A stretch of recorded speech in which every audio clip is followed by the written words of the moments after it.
Um, First order of business, I had hoped to have a third person speak today, but the ones I had spoken to failed to be able to make it. I probably shouldn't say failed. Things came up and made it very difficult for them to join. Um, so there's only going to be two of us speaking today. As far as I'm just going to throw it out now for next time. If you're interested in talking, and it doesn't matter what your level is, um, you know, let us know and we'll make that happen for you. Um, Sorry, checking messages on the side there. All right. So, um, wow. And Antoine has got a nice professional mic there today. I'm working on my podcast. um, Another bit of another piece that I wanted to make sure um, I kind of threw out there. Antoine had suggested maybe we have a podcast. I don't know what that would look like, um, but maybe we could do something quick, like 10 minutes, 10 to 20 minutes that gets thrown out a little more frequently. I don't know.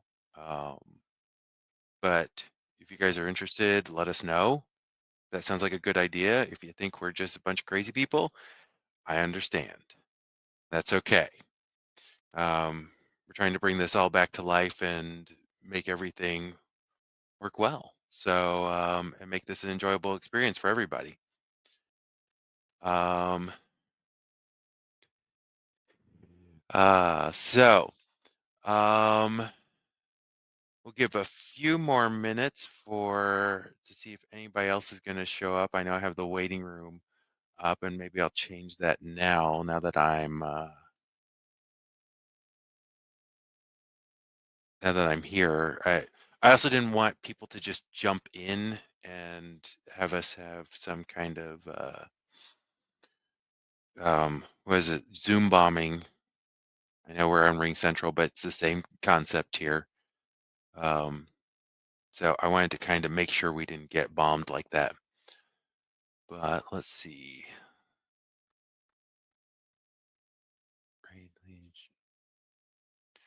Um, I want this particular meeting settings. All right. Not as easy to make those changes as possible, but that's all right. Okay, so I guess I will, since we're a few minutes late anyways, and doesn't seem to be anybody else jumping in right now, we're gonna open it up and let Antoine start off and talk about what he's gonna talk about, right? Probably should make a transcript and make notes for the next time with a little outline for everybody to see what's going to be talked about. Sorry about that. Holidays and children make for a lot of forgetfulness. But yeah, it's 2022. It's going to be new. We're going to make it all work. So, all right. So, Anton, I'm handing it over to you. I'm going to mute myself. All right. Well, first, I would like to start off by saying Happy New Year, Happy Holidays. We made it to 2022. Let's see what this year has in store for us, for sure. Uh, well, my name is Antoine Garcia. I'm one of the co-organizers of the Chicago PowerShell Users Group. I guess let me share my screen.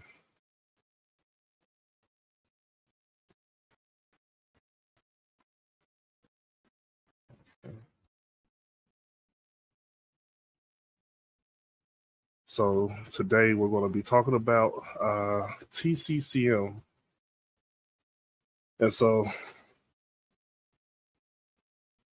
the introduction of myself. I'm currently a desktop systems engineer for DRW. Been there going on, I believe, 4 years now. Um, Love the place, enjoy the environment, enjoy doing a lot of the scripting and everything that I get to do. One of the places where I really learned and honed my PowerShell skills for sure. I'm an Air Force veteran. I was a crew chief.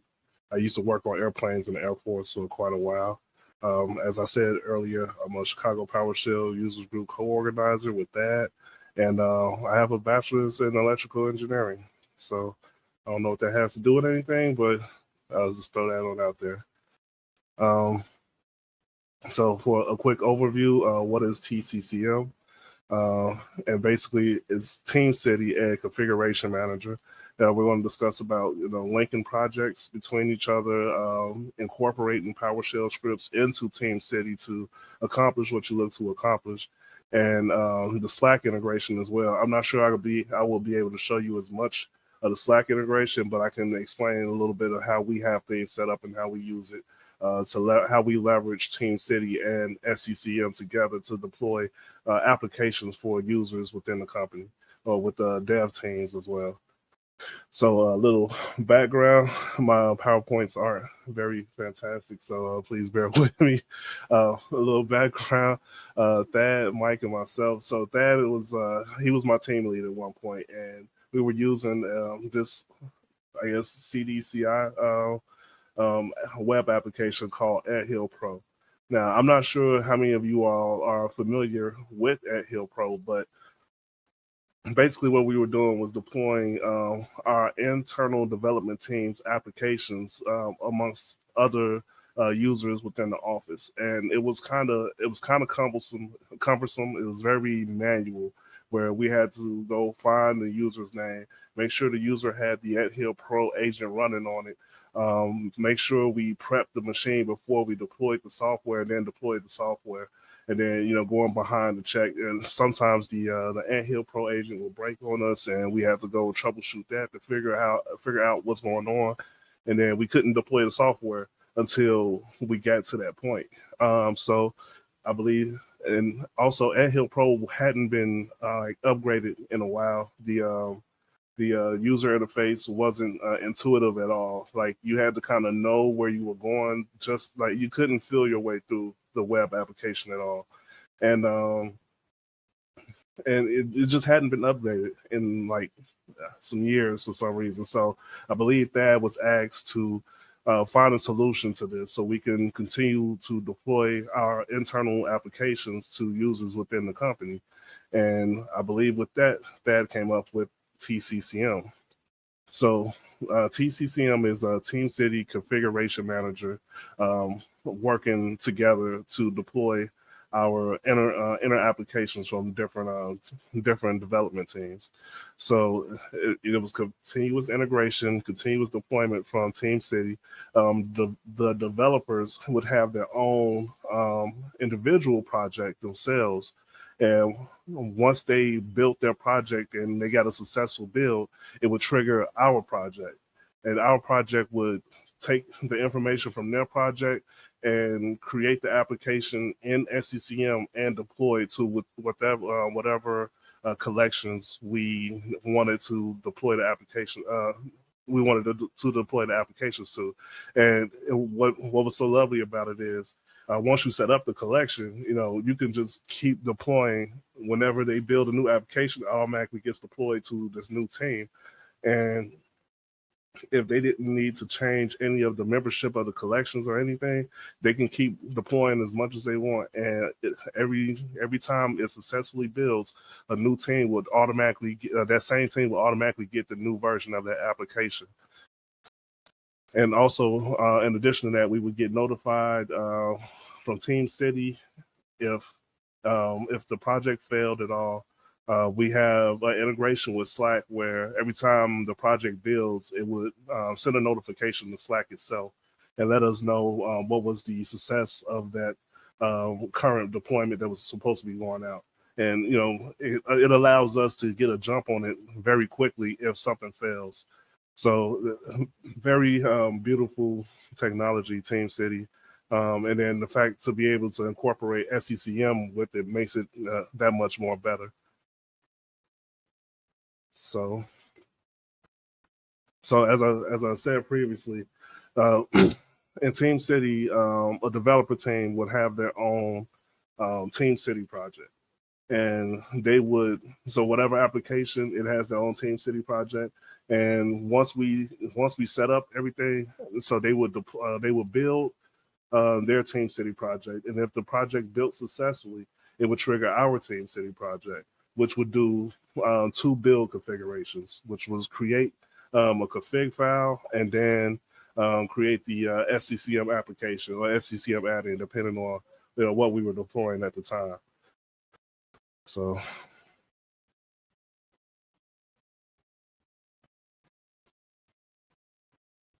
and I can show you an example. So here's my own little setup that I created. So right now we should have two projects in here.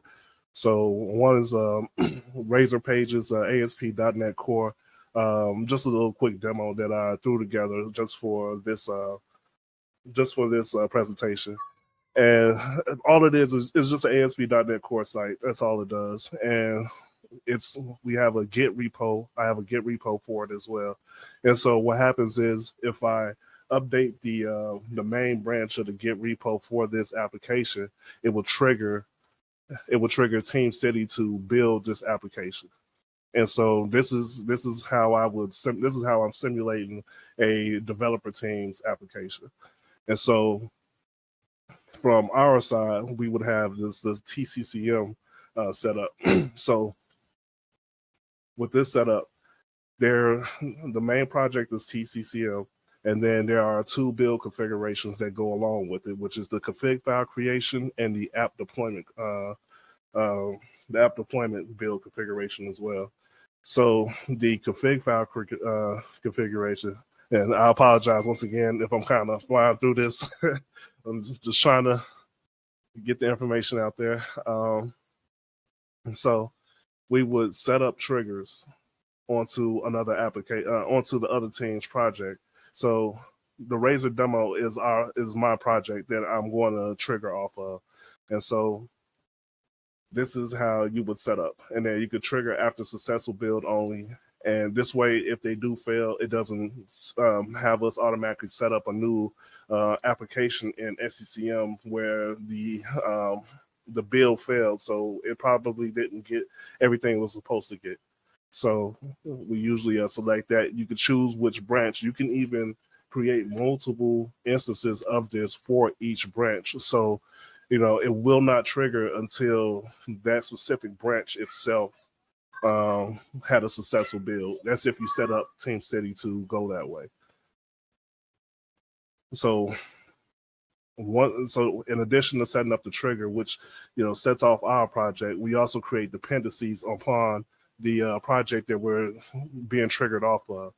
And so this is nice to have a dependency based off of another team's project, because with that you can bring in parameters from their project, which will automatically fill in variables for your project. So when you go to build the SCCM application, or when Team City goes to build the SCCM application, it's already pulling the proper parameters, like the application name, the location of the application, the version number, and things like that. So this way you don't have to go in there and manually type in, this is whatever application version 2.9, and you don't have to go in there type 2.9 because it's pulling that version information from like the build counter for Team City project. And I can show you all that as well if you haven't seen that either. But so in addition to that, we'll have the build steps for PowerShell. So this is the first configuration that gets triggered whenever a developer successfully builds their project. And what it does is it goes in here and it runs this basically quick script right here, where it'll take it. You can set this up to pull the parameters. Like this is the project name from the Razor demo project. So it'll automatically fill in that information. And so when you set it up, you can fill in these dependencies, fill in these this variable information, and then you can either use the other team's project to populate this data, or you can fill it in manually yourself if you have something more static that's probably not going to change, or it won't be able to be pulled from the other team's project. So you can set it up for like whatever pilot group, which will be the initial collection the application gets deployed to whenever there's a successful build. Deploy purpose, these are all things within SCCM that you can automatically set up to fill out whenever the application is getting built. So this is very handy and nice thing. And if anything fails, you can always go back to here to take a look to see if any of your variables may have been off or wrong, and that maybe they're pulling the information from different places. But you can always go back here and verify what's happening. And so that is the config file creation. So in addition, you can come here, you can add new parameters. You got, and that's somewhat what we do. We have a template where we already added the parameters that we want to be available for this project. So here you would just come in, click new parameters, set up the name, and then the value. If you do percent depth, if you have a dependency based on another project, you can go through, and this is that other project's parameters, and these parameters are what you would use to generate some of the information in your configuration file. Now, I keep this configuration file is super important, so I will, and just so you can see it in VS Code for the most part, this this is just a JSON file, and you'll just be adding in just the different variables, either static or from whatever the project that you're being triggered off of. And so, and that would be the config file creation section of it. Then there comes the app deployment. So the app deployment has its trigger and dependencies as well. And versus the trigger being on the other team's project, this trigger is actually on the same project's configuration file. So this is our project's configuration file. Once that config file creation builds successfully, it will trigger the app deployment build configuration. And with that, you'll have 4 build steps. This is how we have it. But, of course, this is always, you can adjust this to however you want to do it. Like we will be using on-prem build agents that would have specific like PowerShell modules. Like I can't run this. I can't run this for this demo because I don't have a configuration environment, SCCM environment set up in order to test this out, and I don't want to test on, business property, I guess you could say. So, but I can, give you a generalization of what will happen. So, once the config file creation builds successfully, this app deployment will trigger. So, it has 4 different build steps, and these are all PowerShell steps. So the first one would be just confirming if SCCM is installed or not. So give me 1 second. I'll pull that information up for you.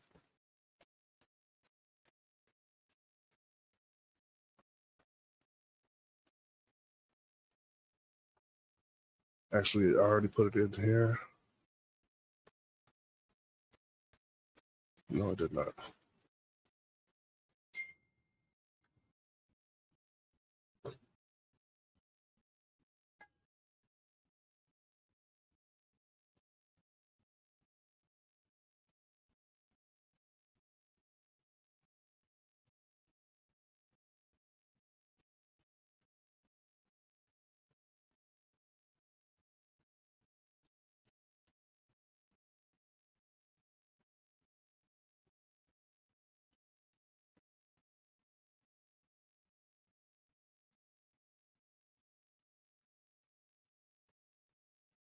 Just want to give you all at least a general example of what this looks like.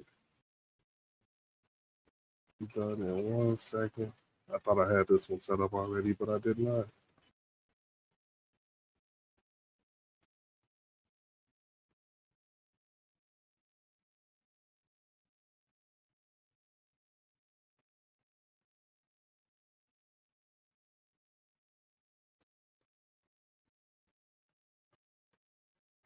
So this will be for the first part.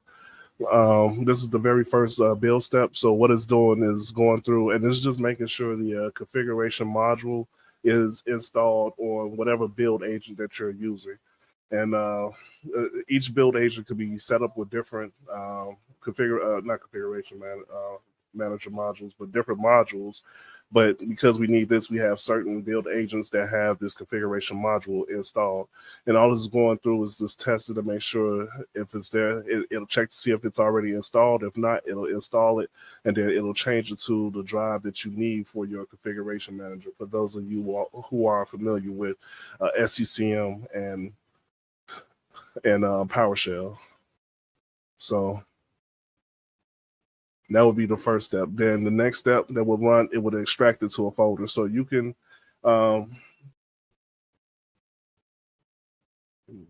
see if I have it.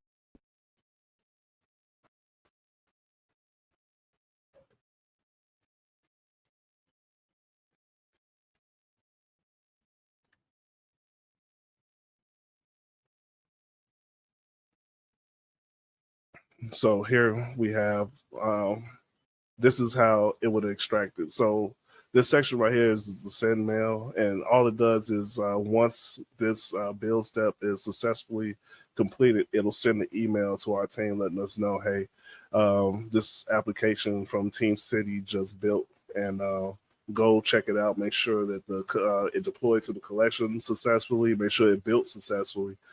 Just kind of to go back and double check amongst yourself.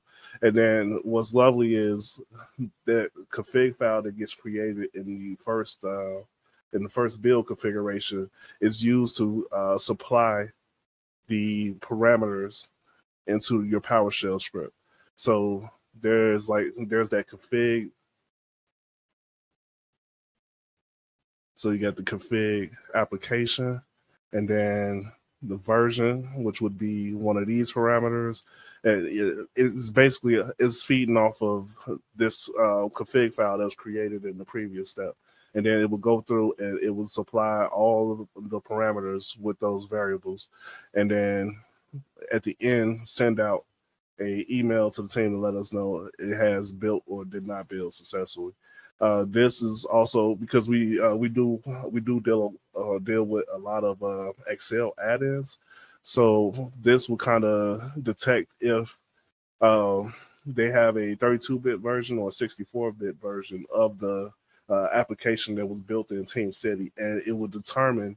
And if it does, it will actually separate the application into its respective bitness, and create multiple deployments for each bitness.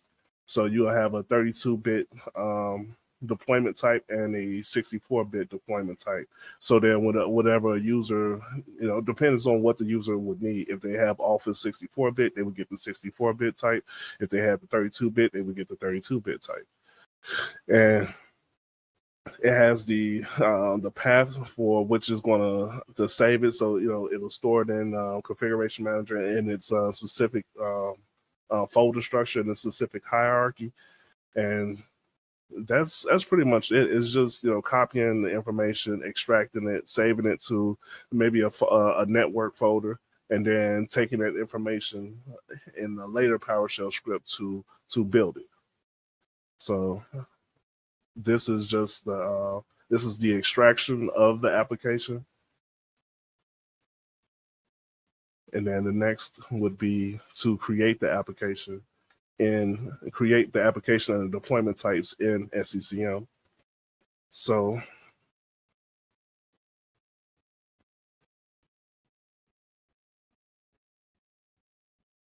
here is a kind of a mock-up of what we would use. So here it's creating the rule for the application deployment, and it's just being I guess preparing for it. So it will take the information from the config file manager once again, and then start to populate the information going throughout the script. And this section right here, it takes the all that information, it creates the applications, and SCCM applies the rules, applies.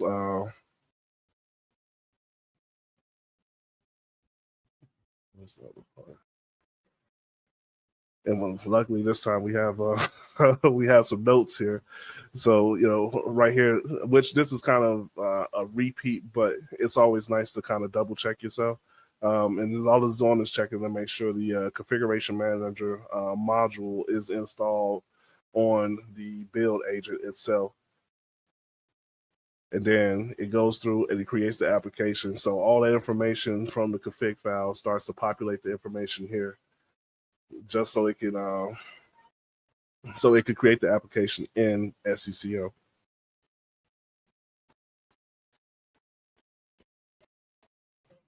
And then it'll even set the icon for that application as well, and then set up the so that should be the category for the SCCM application. Once again, I apologize. I don't have a configuration manager environment to share the information with you all, but this is still kind of more of it. In addition, down here, you can set up your detection method too. So that's another nice thing where you don't have to. It's not manual anymore whatsoever. So once the team builds their information, it's new application. Here goes your new deployment types, be it 64 or 32-bit, and then I believe when we were making trying to set up the deployment types, we actually went and grabbed the WQL statement from SCCM in order to create different either the different deployment types or the different detection methods or the membership for different pilot groups as well.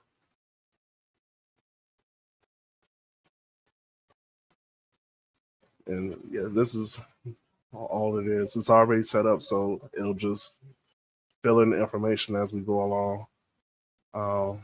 The next one would be create the application and deployment type.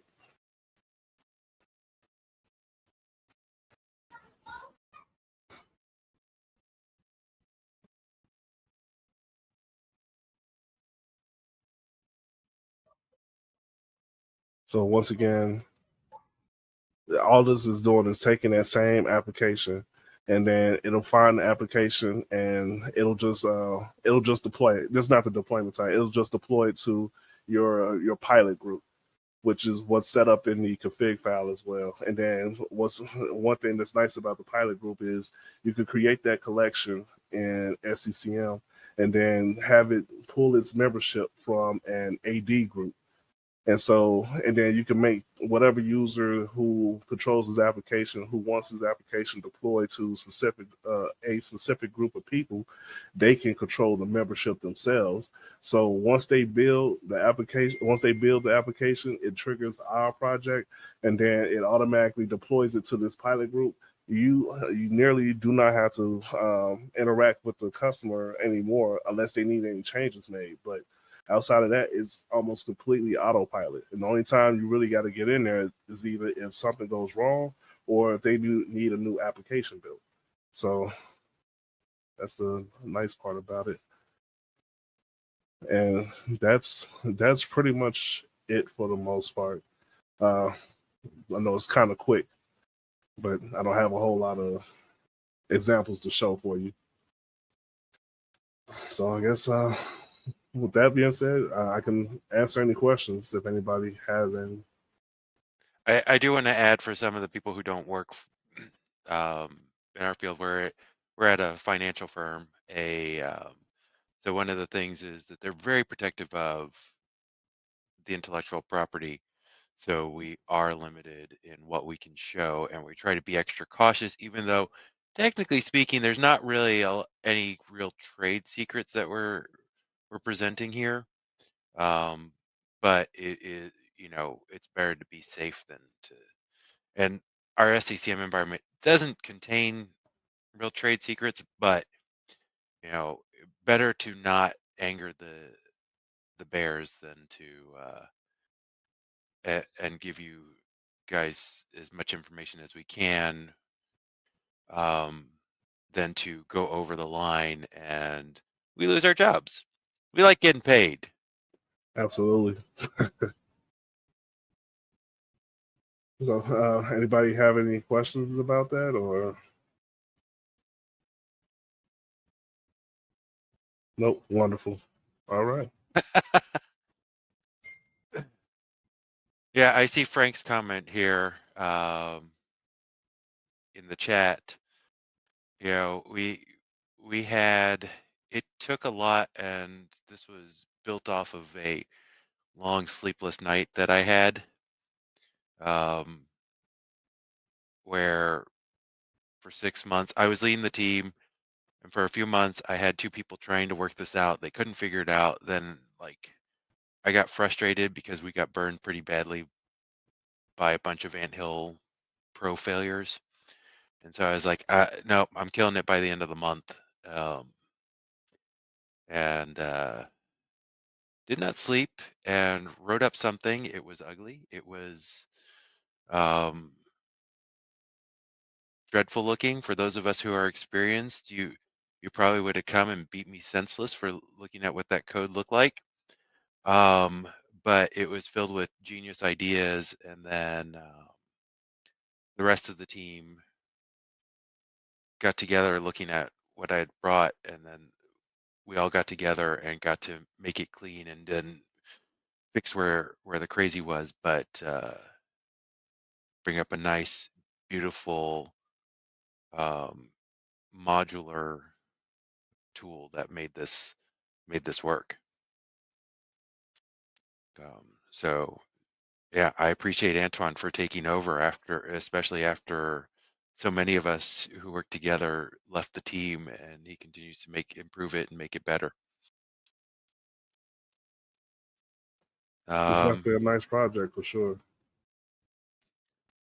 Certainly outside the box for I don't know, at least none of the people I know in the SCCM world have done that much, especially when they're not being given nice MSIs. Um, but all right, sorry, noise is coming over here. So since there are no questions, and we'll have some more discussion time after mine, um, I decided to do something a little bit lighter, a little bit easier to bring in, so that the people who are, less experienced felt like they could achieve something and not feel overwhelmed. Although I don't know how this is going to make them feel either. But much like Antoine, I will give a background of myself. Let's see, while I pull up this.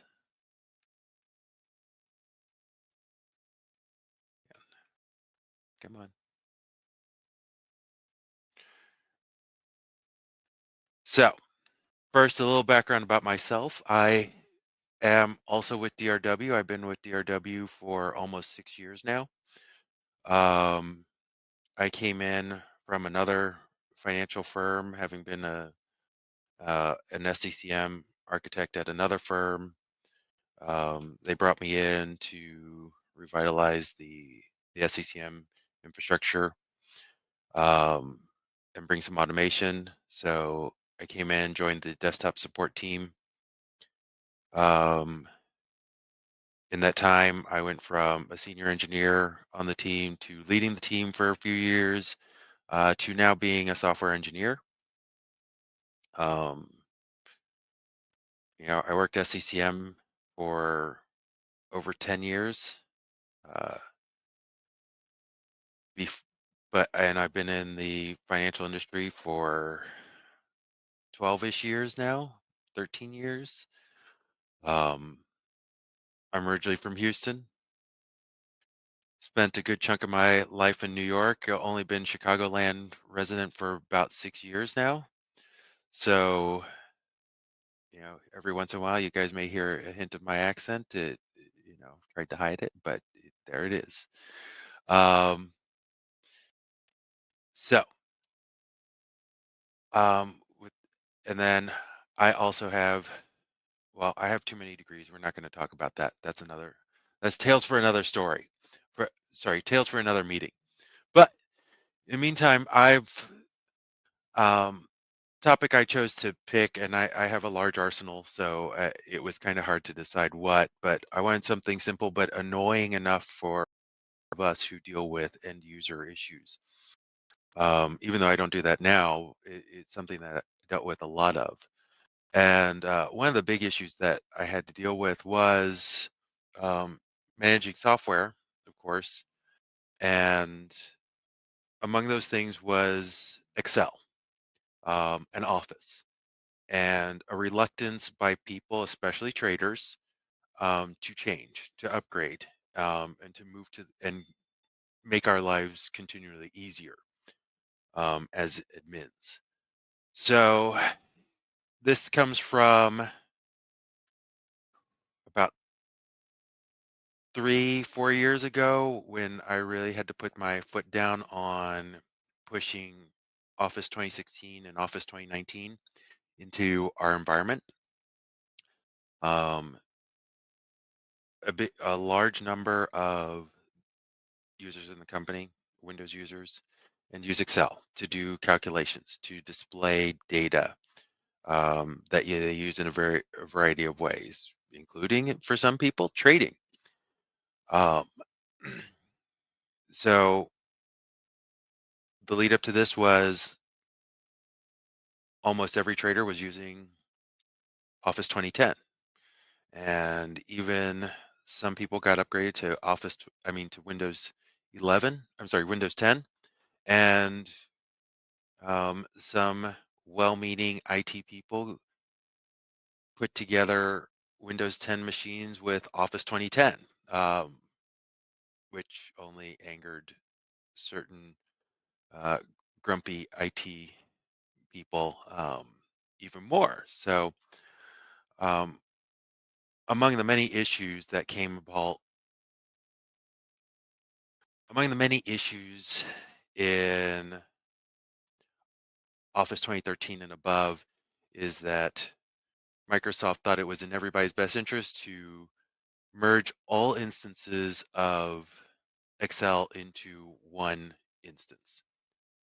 So everything would work together. The idea being that it was a much more stable platform, memory management was better, and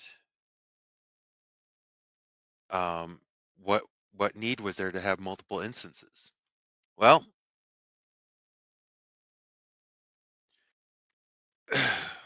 that presented the problem was, when you have a lot of people who are doing large calculations with large spreadsheets, that having everything in one instance um, meant that all those resources would be shared. So let's say somebody in accounting has 2 or 3, sometimes more spreadsheets with large amounts of data that need to be calculated. When as soon as they hit calculate, these guys would like every spreadsheet within that instance would either be forced to calculate or freeze up. Um, that's not an acceptable business situation for these users. They can't get their work done. Um, and the same thing for traders. They'd have multiple spreadsheets to deal with to bring them data for a variety of um, different situations. So they needed to have that. They needed to have the ability to have those instances separated. Um, on top of that, we also had to keep the users happy because we're bringing them change and they want to have the same and better experience with whatever's coming in and being new. So And we have to give them a reason to migrate, right? We can't tell them you're going to migrate just because. We have to say you're doing this for the betterment of your ability to work, and we're doing this to get you. Uh, we're doing this to also give you a more stable platform for your own work. If they don't feel that they're getting that, you're not going to get any movement. Uh, for those of you who don't work with traders, I can assure you they wield a very heavy hammer and they will make sure that they get their way. So, um, I tried to be like, tried to find the easy way as we all would try to do.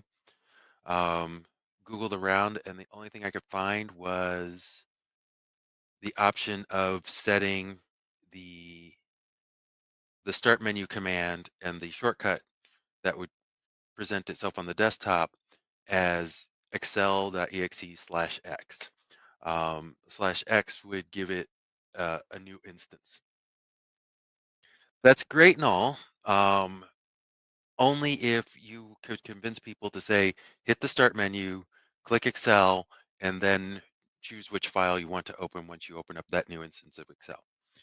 Unfortunately, people are irrational. They want to do it the way they want to do it. You're talking about people who may have been doing this for 15 years, 20 years of like clicking a file and that opens in whatever program they wanted to open it. So we had to work around what they needed. It's simple enough for those of you who've dealt with um, configuring Office installs. It's simple enough to make the shortcuts appear properly, but beyond that, there's not much else you can do. Um, so I went about looking for something else, and here's where there were no Google results for a solution. Um, so I had to understand what's going on with the architecture of Excel in this particular case. And I'm sure some of you are aware of DDE, dynamic data execution, which its goal is really to how it how it manifests itself in terms of this problem is that it will send a file that you have opened up into the most recent instance of the application that you need to use that to interact with that file type.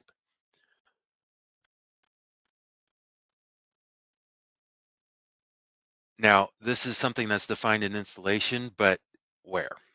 Well, the registry. And those of us who've been working with Windows know the registry is always the answer to the problems. But figuring out where in the registry was the correct place to figure this out was the hard part. And so it takes a lot of digging. And what you see here in this image here, which we'll see, is the computer, H key, local machine, software, classes section. This is determining what how things are going to open for each application type or file type. So digging through this,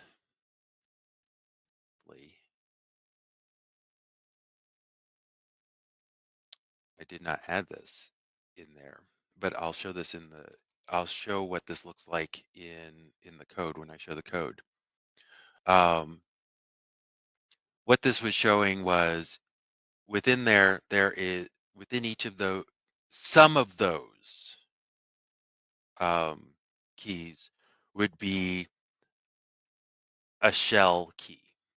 And then that shell key would give the command to open up. And all the commands would have either /DDE or like a /%1 or some other command that then would hook into opening up a file within an open instance of the application. So found that then it became a matter of how do we execute this, right? Um, and what's going to solve these problems that that are laid out here.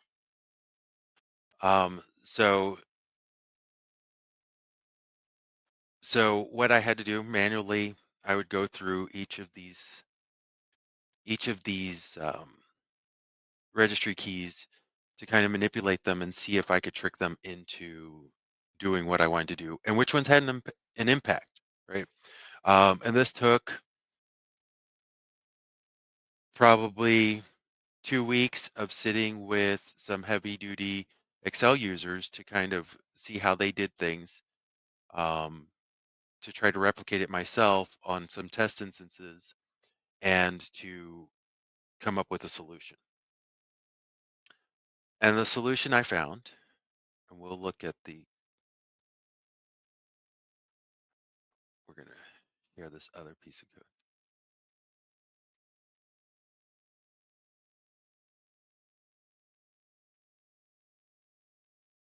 Where is this?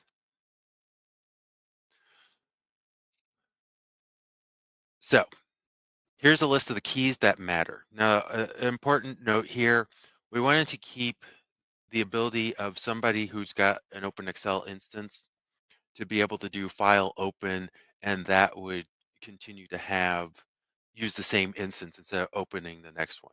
There are a few other exceptions within here. Some of them are obscure, but of course the big one was file open. That keeps in the same instance. That is a an an act that a lot of the users that I interacted with said that they are okay with and thought that that was probably the best course of action. So the keys that we dealt with, and I will make this code available on a public Git repo. There's nothing secretive about any of this. Um, Now this piece of, by the way, I should say this piece of code is not the one that's currently in production. This is um, an earlier version, so it's kind of sloppy. It's kind of a mess. Um, but I'll make it available for you guys to mm, take and put into your own environments if you so choose. Um, but I picked these particular keys because they seem to do because they all captured the issues that I was trying to solve. Um, Now, some of them, I mean, we've had some tweaks over the years of having this in production, but all in all, it's um, pretty much the same. I think there's one or two keys less in the the one that's currently running in production. What When the script runs, it looks at this default value, and then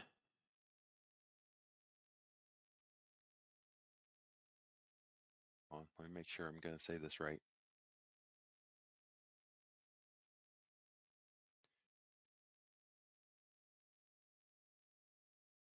Okay, that's the command we want these machines to have, is this %1. All right, in this. I think at one point I had it /x, and that will also work as well. But what it'll do is it'll go through this array, go through each of these keys, make sure, one, does it have this DDE exec key within it?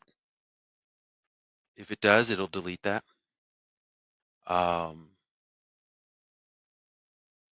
as you can see here, it'll change the command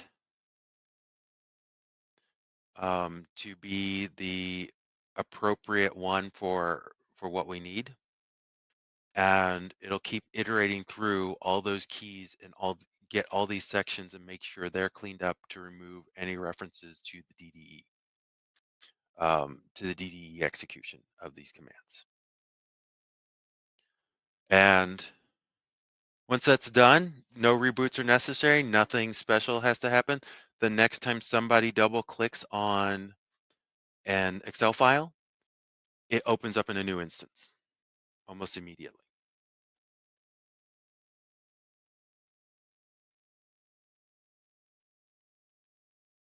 Back to my other window.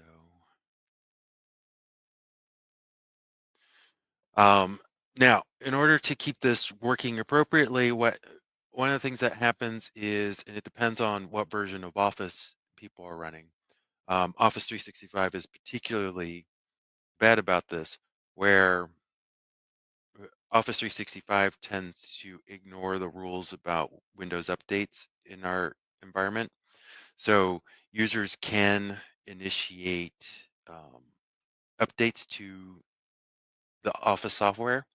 So, but also there are other incidents which trigger either Office to repair itself or updates get installed um, outside of the normal update window, plus the regular window of Office updates.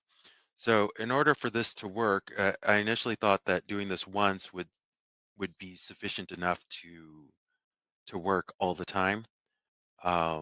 But no, what we've learned is we have to constantly run this. So there is an SCCM program, not an application, because we don't care about the detection method. We just want to force it to run like a hammer every morning at 5 a.m. across the company. Um, it's one script and it'll detect, like I said, this one isn't the production one. The production one does detect what versions of Office are actually installed and uses the appropriate commands for that version of Office. But works for Office 365, 2013, 2016, and 2019. I assume when 2022, I I don't know if 2022 is out or if anybody's using it, but I assume it'll still work for 2022 as well. Um, so, and the reason we chose to run it from SCCM rather than a scheduled task on the machine itself is, um, you know, honestly, it could go either way. Um, I think I was more interested in making sure it ran and seeing which machines were running it. Um, on a day-to-day basis rather than relying on scheduled tasks, which in this case would work as well, just as well. Um,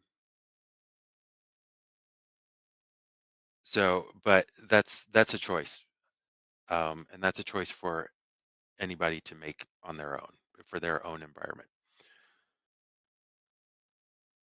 And with that, that's it. That's my presentation. I tried to keep it a simple one. Um, it's not the prettiest script.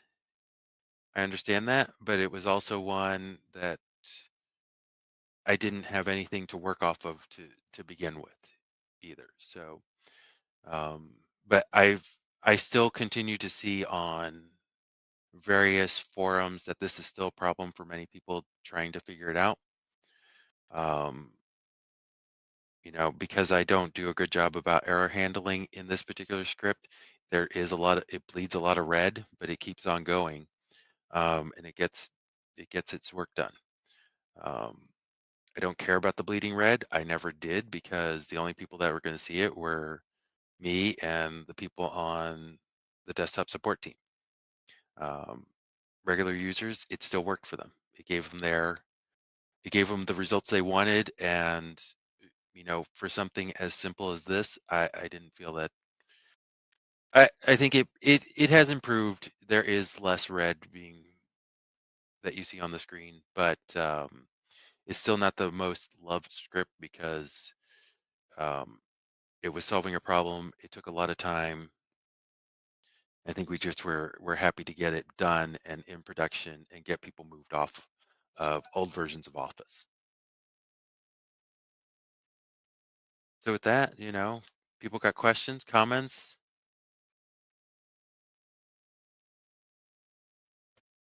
So quiet. Not at the moment. Very insightful for sure. So quiet here today.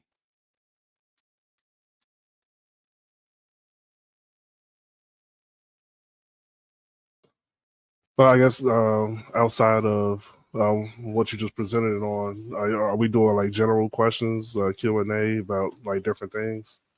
Let's go ahead and do that. Since there are no questions about either of our topics today, let's open up. Anybody have anything they want to discuss, things they learned in the past month that may be exciting to share with the group, or questions they want answered?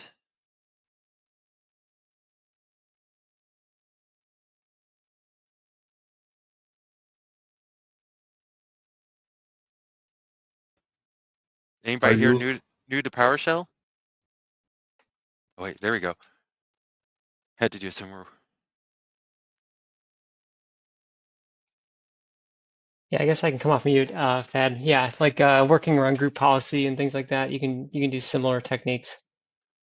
So yeah, group yeah, group policy. I hate doing something like this on group policy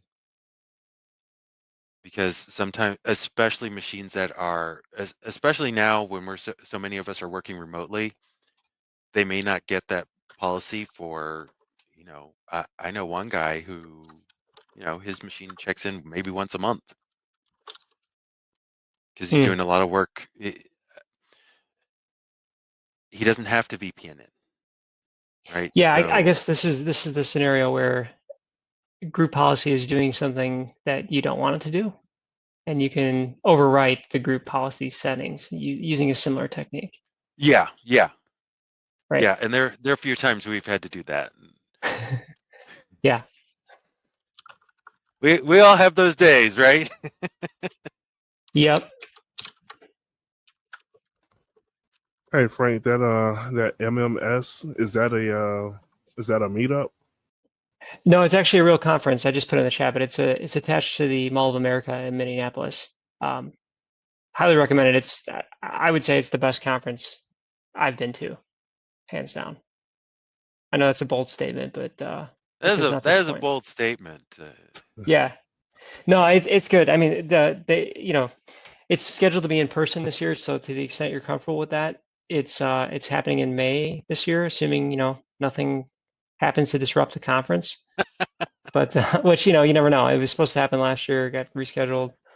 Um, Supposed to happen in 2020, got rescheduled. So something could happen, but hopefully, knock on wood, it's going to happen this year. And it's really good. There's a lot of really smart systems engineers that attend this conference. I We're was supposed to looking go at to. the CES, had some very interesting things as well this year. I haven't been paying that much attention. I saw a couple TVs hit my headlines and stuff, but I didn't notice any really solid products. And one of the guys I work with, there's a Lenovo. I forget the name of it. It looks very slick though. It does look very very nice. You know what I'm talking about? That the let's see if I can find it. I missed it. I just got excited when I saw the the new Dell XPS, but I know I'm not going to have one. Let's just put in a request for it. Ah,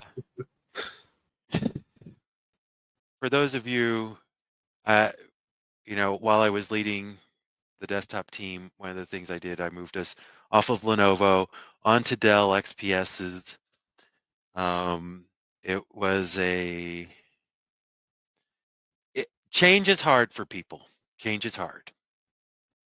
I just will say that. Nothing wrong with either product.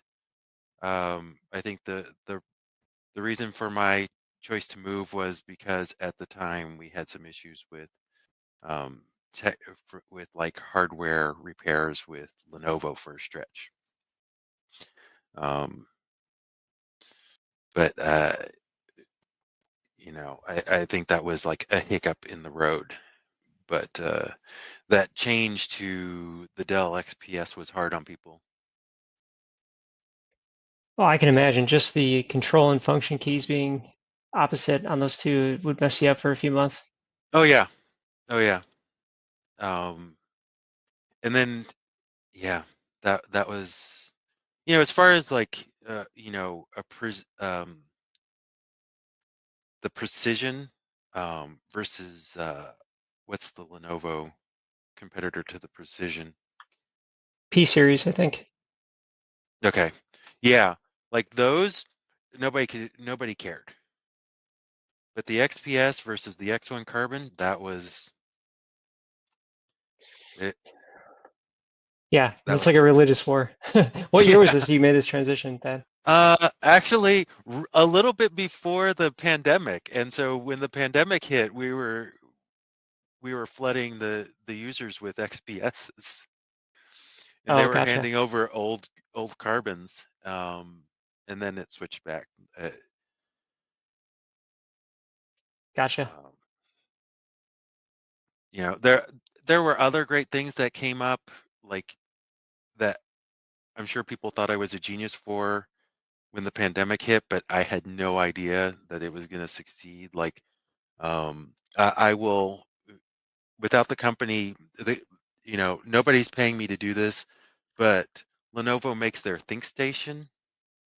Um, and of all the small form factor PCs, it was the only one from the major manufacturers that has a discrete video card.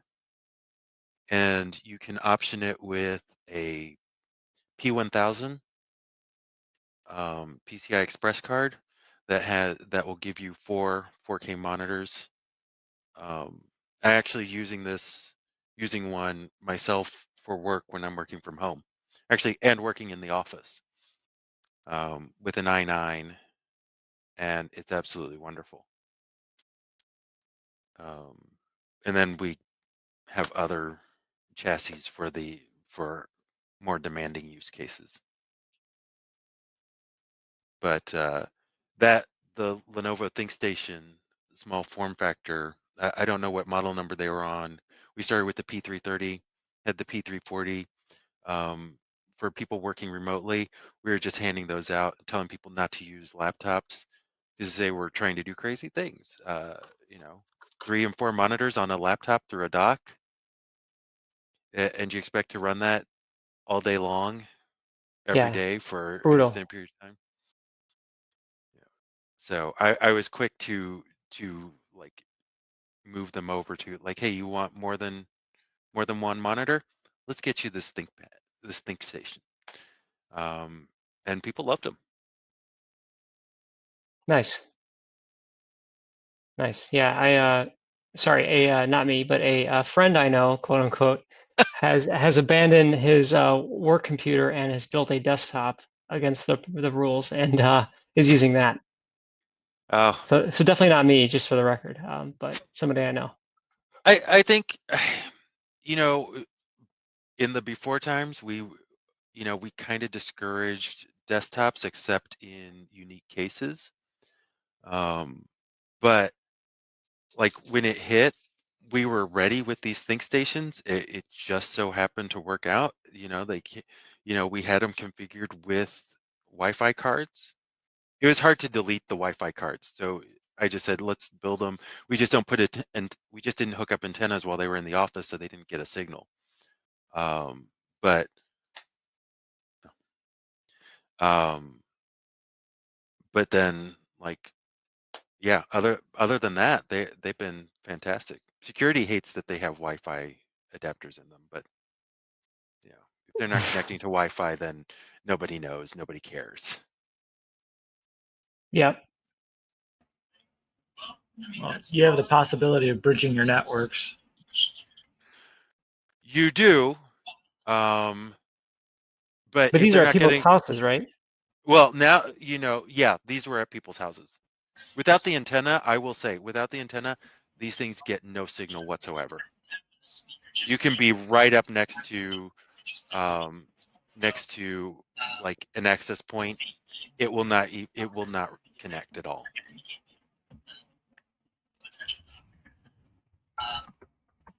But yeah, at people's homes, yeah, hand them Wi-Fi adapters. You know, give them the caveat that, you know, if you're going to be complaining about Wi-Fi drops, we don't own your home network. So screw that. Don't come complain to me that your Wi-Fi sucks. If you want a good connection, we recommend you wire it.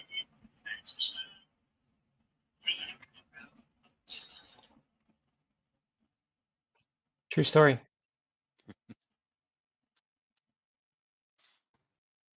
I'm still trying to figure out what I would like to do is we have an internal application that is once again behind. Yeah, we have an internal application that that is the creator of, and what I would like to do is get away from what is it, Windows Forms, and kind of use like a web app running on like a local server, and this way you could just call the PowerShell commandlets from the web app versus having to run the application locally on whatever server that you may have to run it on. Yeah, that was a conversation with security. They did not like that idea. Yeah, ironically, you know, you can have this what effectively looks like a Win32 application and have the same people run that, but not use a web interface to trigger the same commands. That's weird that you wouldn't be able to run like a local web server and then go from there. But okay, I'm just a guy. I mean, feel free to talk to security. UI is definitely not my expertise, but I remember like going back to MMS, there were a couple sessions on like building a UI for your PowerShell script, and they went into the weeds big time. I remember like being like, "Whoa, I am lost at this presentation." Yeah, and there are some people that are great with UI. I never was. I actually use PowerShell Studio Hmm. by Sapien. I don't know if you're familiar with it. Yeah, I've used it a little bit like in a trial, but I didn't have a need for it, so I never licensed it or anything. So two things I liked about it. One, it made making the UI really nice, though it's still relying on Windows Forms. But two, it also let me wrap the scripts up as an exe, which, depending on how aggressive your security team is, they may like flag it because it looks very suspicious. Mm-hmm. But we also try to sign those exes and those scripts so that they understand, like, hey, this is an internally built app with a legit certificate, not just some generic thing. But being able to wrap it up as an exe was really important because, you know, our desktop team, as with so many desktop teams, you have guys that are very early on in their careers and guys who are very experienced. And at least at DRW, one of the big things was the desktop team became owners of things like SCCM, which is unusual for a lot of companies. But that was because that's where the expertise was. You know, when I came to DRW, I built the SCCM infrastructure. I know where all the dead bodies are still, and they still can't lock me out of it. You know that, Antoine? You guys still can't lock me out of it. I still have ways in. Um, as long as I'm with the company, I still have ways in. That's fine But by me. I don't care. um, but yeah, so it's but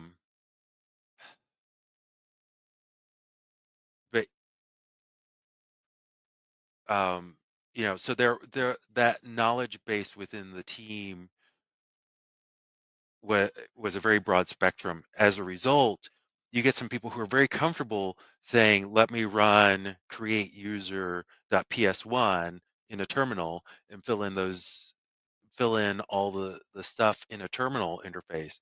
And you have others who go like, I don't know, I don't remember the command I'm supposed to use. I don't know what I'm supposed to do. I'll just make a user by hand. So you had both types of people, and everything in between trying to do stuff. So I learned very quickly, let me just build these things as EXEs with a GUI. Then they can see, put the username in, put the first name, put the last name.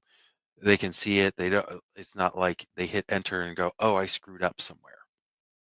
Yeah. So that was the best tool I could find to give me that flexibility. Makes sense. And I wrote something were similar back these in the day. users being created locally on desktops or in AD? They're being created in AD. So you didn't have any kind of centralized identity management system, I take it? Oh, no, it's AD, but like when a new user comes into the company, Right, that would be right. You use an identity management system for that. oh, well, at this time, the answer is no. That Okay. is being worked on. That's one of those projects that moves along, right?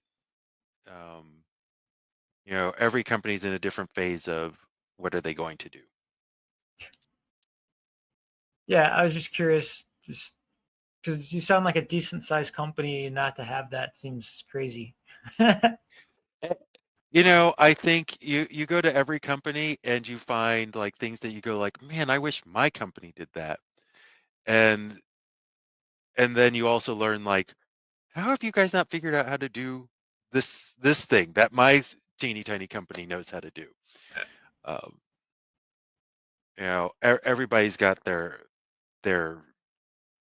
flaws and then Oh, their absolutely. It's just acts of greatness. your security sounds very strict, though, Yeah. without having an identity management system, right?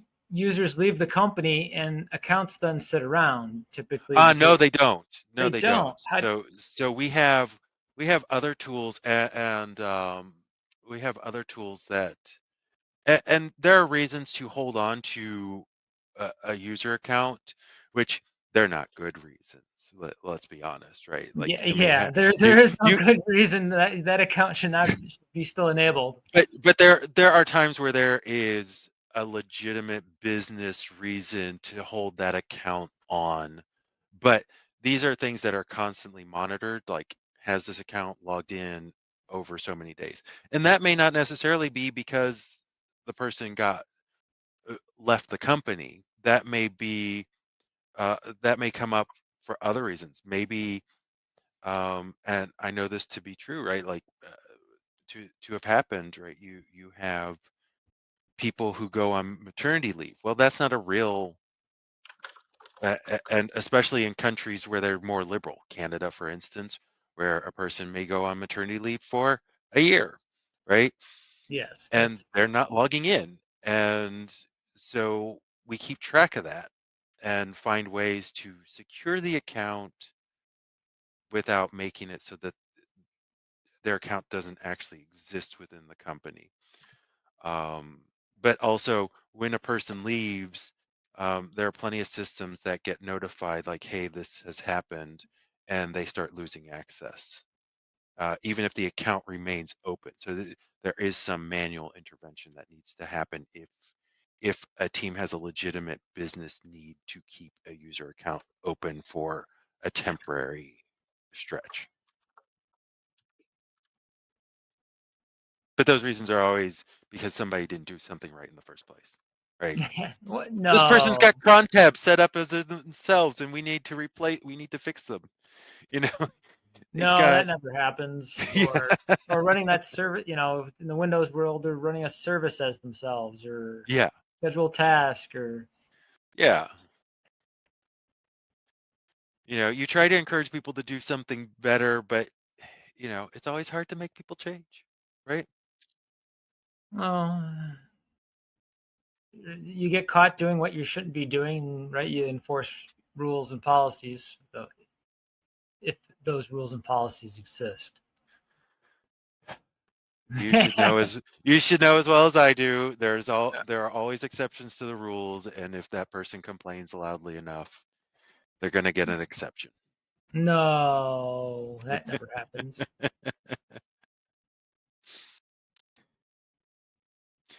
Try as we might, humanity won't change that much.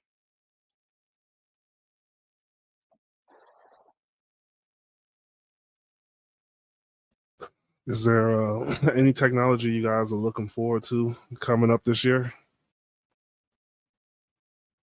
Be it PowerShell related, Microsoft related, anything. It doesn't matter. Like just anything that you might be, kind of sort of interested in. I'm curious to see if Viva really takes off from the user standpoint. If what does? Viva? Eva. Viva. Viva. Oh, VIVA. sorry. Got it. Yeah, got it. Yeah, I'm curious about that too. It's like, should I be bugging others at work going, here, this is this cool thing and this is really going to happen, or is it going to fade? Yeah. Yeah, I don't have that- the answer to that either. We are looking at that for the same reason. Is that Viva, VIVA? Correct. Yeah, it's Microsoft's employee engagement platform. Ah, okay, that's it. There's 4 different modules to it. And if you've got M365, for what I've heard is if you're E3, you've got a bunch of it, but not all, without, paying additional license fees. Yeah, that's right. Oh, licensing. I'm thinking about your question, Antoine, in terms of like, what am I looking forward to? I don't think there's like anything that isn't released yet that I'm looking forward to, but there are definitely things that are already released that I haven't gotten around to that I'm looking forward to this year. So namely Home Assistant. If you guys haven't seen that, I'm looking forward to putting that in place in my house here. It's basically an automation platform that runs on Raspberry Pi, and it can talk to like Zigbee and Z-Wave devices in the house. I don't have any of those yet, but like looking forward to, getting some sensors out there and doing some stuff. So that's one thing. And then the other thing is I'm working on this is PowerShell related. I'm working on a like a data analysis project basically that's looking at old school arcade machines and ROMs and like analyzing a couple different databases that contain information about those, and kind of like, if you're familiar with SQL, like doing a join operation on those different databases, which is more challenging than it sounds because the databases don't share a primary key or anything that like definitively says, this machine in this database is the same as this machine in this database. Right. So that's kind of a project I'm working on. It's not really, here, I'll put it in the chat in case anybody is curious, but like, it's not really ready to be shared quite yet. Like it needs documentation and I'm still working on it. So Do you so like, yeah, I understand what you were saying with the SQL tables and trying to do inner joins, outer joins, all that good stuff.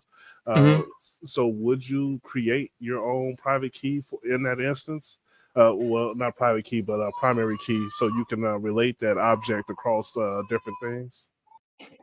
kind of, yeah. What I'm doing is, so I guess I'll be a little bit more specific. So if anybody's ever messed around with arcade emulation, the main emulator is called MAME. MAME has been around since the mid '90s. So if you've ever tooled around with any of this stuff, you've probably seen MAME. There are MAME is actually continuously under development. When I kind of got back into this space a couple years ago, I was surprised by that, but it is changing all the freaking time. And so they do like probably 8 to 12 releases a year, and each release has a different database. And so what's going on basically is, as the march of time is happening, and they learn more about some of these arcade machines, or maybe like new data extracts occur, they're updating the database. And in some cases, they're finding better versions of different arcade machines out there. And so they're sort of like, I guess, like renaming the arcade machine in the, like changing the primary key effectively of a given arcade machine over time. And so one reference that's out there is called a rename set. So somebody out there, this guy in Italy, has documented, at least according to him, all the different renames and deletions that have occurred with every single version of MAME that's ever been released. So that's one data point. So I can basically, let me leave it at that. I guess there's that data point. Another thing I can use to my advantage is there are file hashes embedded in the database. So like if a given arcade machine has 6 different like ROM chips associated with it, those ROM chips have a hash. And so I can use the file hash of all these different ROM chips to kind of determine like, yeah, this machine looks like this machine, but they're never an exact match or almost never an exact match. So it's more of a fuzzy match. So those are a couple of data points I can use. So MAME is like the current version. That's the one that's marching with time. But there's also like older versions of MAME that are quite popular, like MAME 2003 and MAME 2010. These are snapshots in time. So like I can basically take the MAME 2003 database and time advance it using that rename set that I mentioned to get the names of the arcade games basically lined up so that I have a primary key. And then along with that, I can do a CRC check and kind of use both of those data points to determine, yes, this is in fact the same game. So it's kind of complicated, hence why this has been an ongoing project of mine for a couple of years. But you know, it's getting there, moving along. Are you the only one working on it? Yep. And I'm going to preempt the question. I'm not aware of anybody else other than this guy in Italy who put together the rename set. I'm not aware of anybody else who's ever done this. Like I can't find a project that does something similar. Ultimately, what I'm trying to get to is I want to build a Raspberry Pi based arcade machine.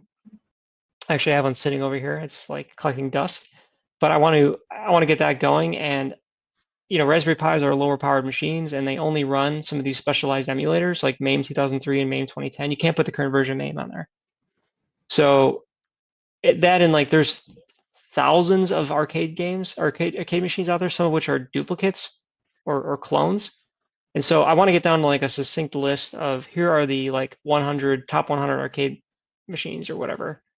And I want that to be sort of programmatic. So over time, I can like load updated games and not have to like reinvent this process. Because I could do it manually. You know, I can go through the list manually and line things up, but nobody wants to do that. There's like 46,000 machines in the main database. Boy. Yeah. The other part of this too is I need to be able to filter out. Like if anybody's going to an old school arcade, there's all kinds of different arcade games, right? Like there's some that have a light gun, there's some that use a trackball, there's some that require 4 buttons or 6 buttons or 8 buttons. So you kind of have to filter out the games that have controls or control requirements that your arcade cabinet can't meet. Like I don't have a steering wheel on this thing, for example. So I have to rule out those games. And so like that stuff's in the database, and the database effectively is in XML format. So I'm like pulling that in CSV format so that I can then open it in Excel or filter in PowerShell and, get down to a more succinct list. So that's the overall goal, but it's quite the process. And you can probably see that by the number of scripts in the repo I linked. Yeah, I thought that was kind of a little large, but I mean, not really large, I guess. I mean, there is quite a few of them on that list, but it doesn't seem like.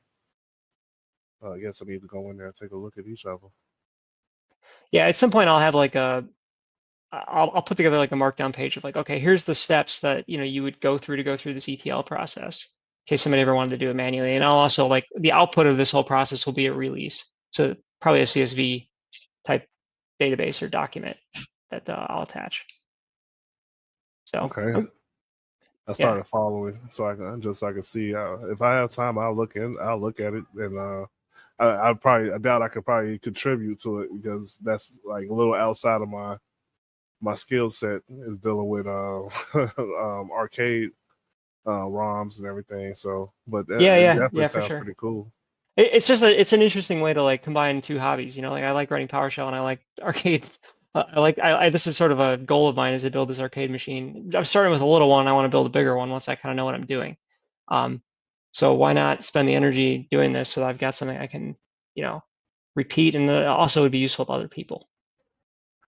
But Anton, if you want to pick like one script to run from that repository, the one that I would recommend would be convert -main.dat to CSV.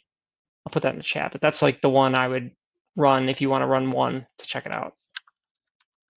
Okay.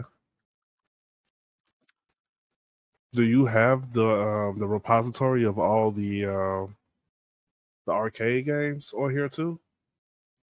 The data file gets pulled down dynamically from the main development website. So when you run that script, it will look, and there's some settings you can tweak if you don't want to do that. Like if you don't have internet access or something, you can tweak that.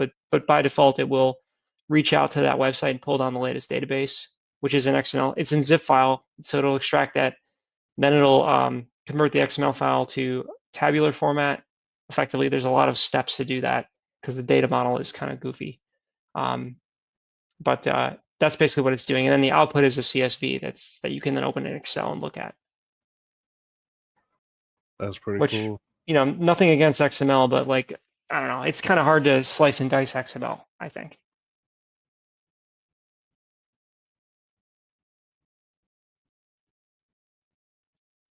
Yeah, I know at first I had an issue with JSON and I preferred XML over JSON, but like now, the more I've done, the more comfortable I am with JSON, especially over XML. Yeah, and again, like I definitely have an appreciation for like MAME's journey, I guess. Just that sounds kind of corny, but this product has been around since the 90s. So like I mean, not to say they couldn't pivot to something else, but like there's definitely an historical appreciation for keeping with some of the technology that they chose back then. There was a piece of hardware, I need to find that I just saw a review on, which looked like a really good emulator that I was tempted to get. Oh, probably the yeah, I know. It was a handheld, right? That uses, which one? Was it a handheld? No. Oh, okay. It was also probably a little bit bigger than a Raspberry Pi, but it's also using it's an FPGA device. Oh. I know exactly what you're talking about. Yeah. Okay. Yeah, I saw that and I like who did it? It was on LGR. Yeah, okay, and ETA Prime did a recent YouTube video on that same device, and it definitely piqued my interest because it's like it's going to be like as close to the real hardware as you can be. Yeah.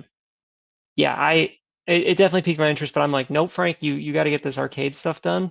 Don't get distracted. So like, it's bookmarked, and I'm not letting myself buy it yet. Like I'm not, yeah, too many projects,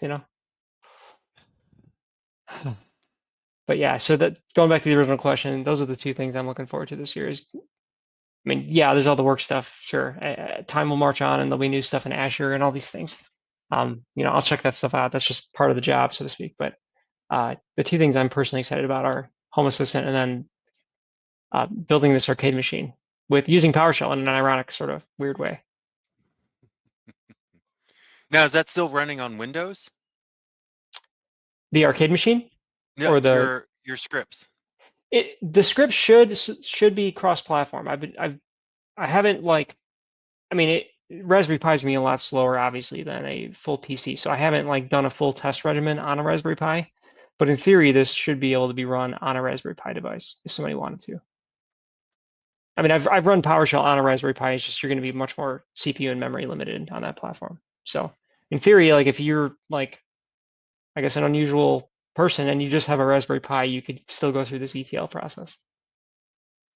But ultimately, once I kind of have it done end to end, everything's scripted, I could probably put this in like a cloud-based build server. I don't know what that's going to cost me, so I'm not committing to that yet. But in theory, I could like, every time there's a release of MAME, or I didn't even get into all the details. There's other releases going on which complicate this process further. But anytime there's a release of one of those platforms, kind of like what Anton was showing earlier, I could trigger on those and then basically redo this ETL process. So I might do that, but I'm not committing to it yet because I don't know what it's going to cost me to do all that compute. Well, it shouldn't be a lot of compute, is it? You'd be surprised, man. Some of these scripts take, well, I mean, they're not bad. All things considered, it's like a couple minutes, 2-3 minutes per script in some cases. I don't think that's too bad, but you It know, adds up. it adds up It when you adds run up. this whole I mean, there's a ton of scripts in this repository. So if It's you're running all this stuff, it's gonna take a while. yeah. Do you make use of parallel functionality in any of this? No, I didn't jump to that. Mainly because I was trying to maintain not only forward compatibility and cross-platform compatibility, but also backward compatibility. So I didn't start with any of that. But that is not in all cases, but in some cases, I could probably use like a for each parallel loop Okay. or something similar. So yeah, that's sort of a future enhancement option. But for now, I'm just plowing away at like getting the end-to-end process done. And Yeah. like some of the scripts are slick. They'll pull down from the the website, right? They'll pull down the database from the website dynamically, and Yeah. it's just right. Some of them aren't as slick, and you have to like go manually download and stage some files. So like, there's stuff I can do there too. I just haven't gotten to that because those files, the ones I download automatically are the ones that change a lot. Yeah. The ones that I have not downloaded automatically aren't as they don't change as much necessarily. Okay. So yeah, future enhancements. Hey, that's how you keep your skills sharp, right? Yep, exactly. So maybe that'll be a future session. I don't know. I might be kind of a niche audience, but like we can talk about end-to-end ETL and building an arcade machine. Even though I probably wouldn't do it myself, I would love to hear it. Sorry. I have a coworker who he's not doing the same analysis I'm doing. In fact, I'm not quite sure what he's doing to pick arcade games. He might just be doing it manually and like cherry picking them. Guy's got like 3 arcade cabinets he built himself in his basement, and which he works in his basement. So these are like in his background while he's working. And I'm like, dude, this pandemic needs to finish so I can invite myself over to your house. Yeah.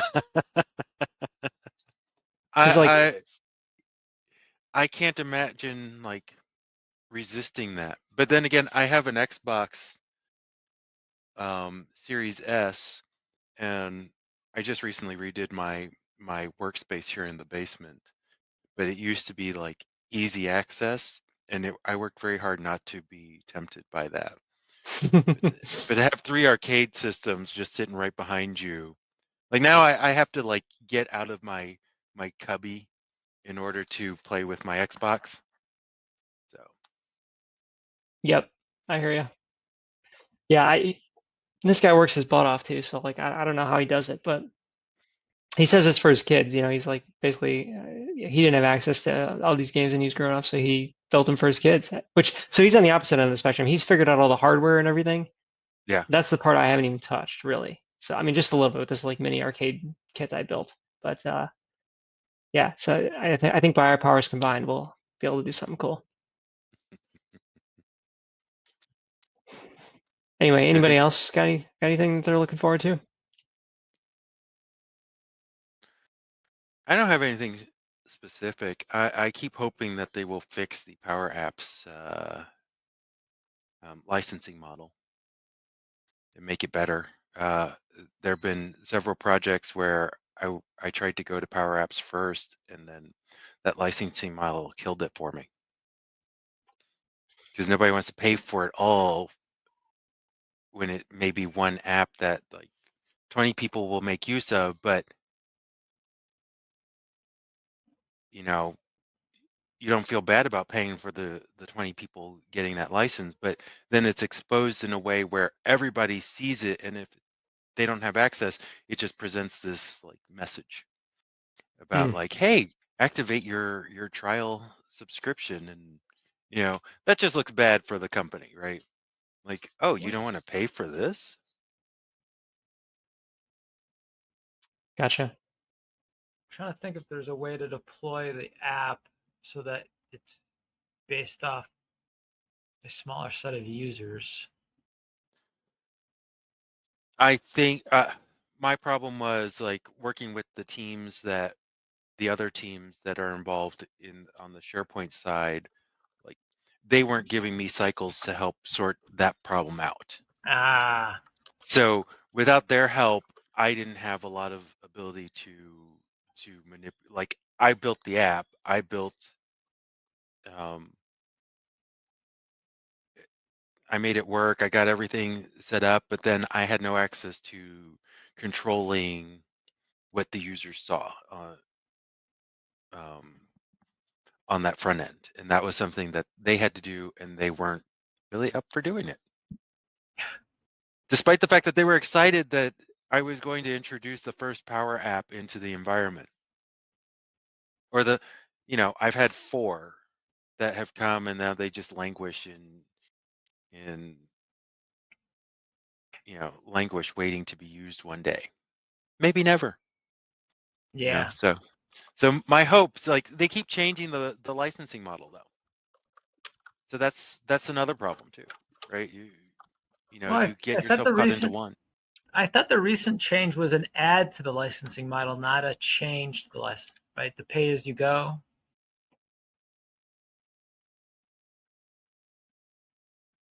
I th- I think you're right, and they also made it cheaper.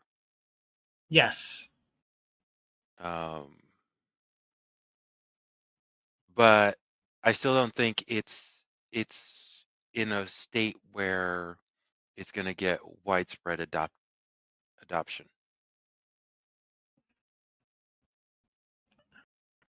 People don't want to think I about get it. adding that. Yes. I agree that there's some things they could be doing better and for that. Yeah, I think it ended up when we looked at getting everybody licensed to be able to use it. And I think that's another thing too, right? Like different licensing model for developing the apps versus utilizing the apps, right? You're not going to Yeah, have the whole well, company basically, developing. like the answer that I keep hearing is basically, and which I've done for my work environment, is I've created a developer tenant. Hmm. So, and then right, which has a limit of who can be in there, though, right? I don't have to worry about that many people, at least at the same time, needing access for development reasons. Yeah. Well, and that's we have a developer tenant, but that doesn't solve like that's great for the development side of it, but it doesn't Yeah. solve the other half, right? Where maybe you charge $20 a month for the developers, right? But then the end users, maybe it's $1 a month because they're not going to be, they're just consumers of the product, right? Yeah, And that would get you widespread adoption, in yes, essence. I find it surprising. It doesn't fit the rest of their model where here's this really cheap stuff and get you hooked. I mean, they do it a little bit with Teams, but Yeah, right, they're not giving it to you really cheap and then go, oh, now that everybody's adopted this, we're going to charge you a bunch of money, yeah, right? That's the standard model. yeah. Um, but yeah, other than that, I don't have anything specific that I'm excited about.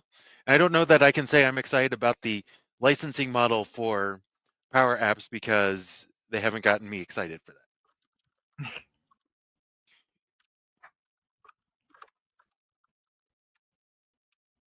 But all right, we are at 1 hour and 45 minutes.